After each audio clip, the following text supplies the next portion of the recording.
Previous chemistry practical की video में मैंने आपको बताया था डाइल्यूट H2SO4 और कॉन्सेंट्रेट H2SO4 ग्रुप के जो एसिडिक रेडिकल्स हैं उनको हम किस तरह से एलिमेंट्री डिटेक्शन करेंगे और आइडेंटिफाई करेंगे। होपफुली आप सभी ने अपना अपना रिकॉर्ड तैयार कर लिया होगा और जो रेडिकल्स मैंने आपको बताए हैं वो रिकॉर्ड में उतार भी लिए होंगे, नोट कर लिए होंगे। अगर किसी को कोई प्रॉब्लम है नोट करने में तो वो ग्रुप में पूछ सकता है कि किस तरह से रिकॉर्ड बनानी है।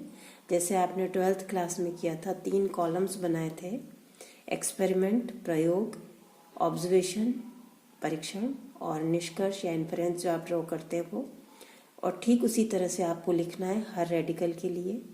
आज मैं आपको कुछ टिपिकल कॉम्बिनेशंस ऑफ एनायनिक या एसिडिक रेडिकल्स के बारे में बताऊंगी। जैसे एक एग्जाम्पल लेते हैं, कार्बोनेट एंड सल्फाइड।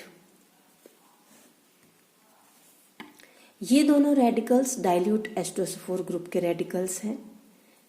आपको मैंने पहले की वीडियो में बताया था कि कार्बोनेट जो है वो अपन निकालते हैं जब डाइल्यूट H2SO4 डालते हैं मिक्सचर के अंदर, तो ब्रिस्क एफरवेसेंस आती हैं, कार्बन डाइऑक्साइड गैस रिलीज होती है जो लाइम वाटर को मिल्की कर देती है।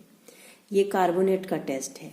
कार्बोनेट के लिए जैसे कैल्शियम का ये लिया आपने, कोई भी कार्बोनेट लिया है सॉल्ट, और उसका रिएक्शन हमने लाइम वाटर में जब CO2 फर्स्ट स्टेप में तो H2SO4 से रिएक्शन करवाएंगे तो CO2 रिलीज होगी, और ये जब लाइम वाटर में पास होता है तो कैल्शियम कार्बोनेट ये मिल्की हो जाएगा।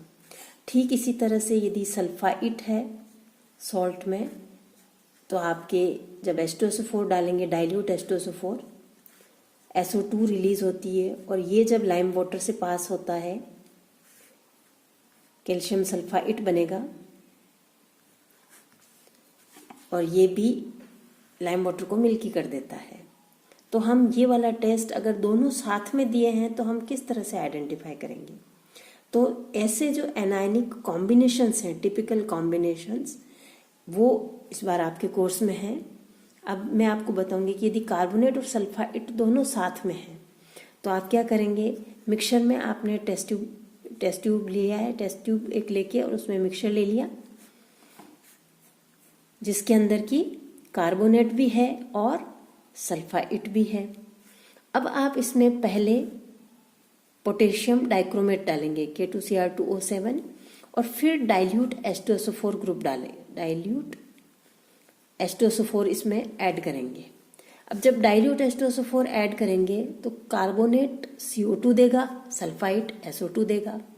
SO2 चूंकि यहीं पे इसको पोटेशियम डाइक्रोमेट मिल गया तो ये इसको रिड्यूस कर देगा, SO2 K2Cr2O7 प्लस SO2, ये क्रोमियम सल्फेट बन जाएगा। यहाँ क्रोमियम सल्फेट बन गया ये रिड्यूस करने के लिए। तो SO2 आप देख रहे हैं कि मिक्सचर में यहीं कंज्यूम हो गई। अब जो रिमेनिंग गैस है उसे हम लाइम वाटर से पास करेंगे, तो यहाँ पर चूंकि SO2 सारी कंज्यूम हो गई है, लाइम वाटर अगर बाद में भी मिल्की हो जाता है तो वो मिल्की किस कारण से हुआ, just because of carbon dioxide जो कि कार्बोनेट से रिलीज हुई है। तो कार्बन डाइऑक्साइड जब लाइम वाटर से पास की जाएगी CaOH होल्ट वाइज तो ये बनेगा CaCO3 आपका, तो लाइम वाटर मिल्की हो गया। तो इस तरह से हम आइडेंटिफाई करेंगे कि कार्बोनेट और सल्फाइड दोनों एक साथ प्रेजेंट हैं। इससे हम इन्फ्रेंस ड्रॉ करेंगे। ये आपको रिकॉर्ड में उतारना है। रिकॉर्ड में किस तरह से उतारेंगे, ये एक ही टेस्ट लिखेंगे और उसी एक टेस्ट से आपको दोनों आइडेंटिफिकेशन होगा। यहाँ पर वही एक्सपेरिमेंट, ऑब्जर्वेशन एंड इन्फ्रेंस, प्रयोग, परीक्षण, निष्कर्ष। आप लेंगे mixture plus potassium dichromate plus dilute H2SO4।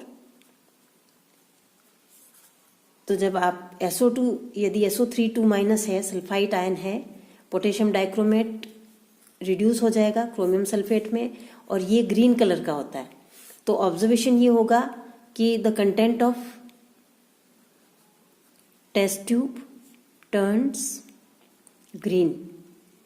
जो टेस्ट ट्यूब का मिक्सचर है वो हरा हो जाता है नारंगी से, इसका मतलब सल्फाइड कंफर्म हो गया।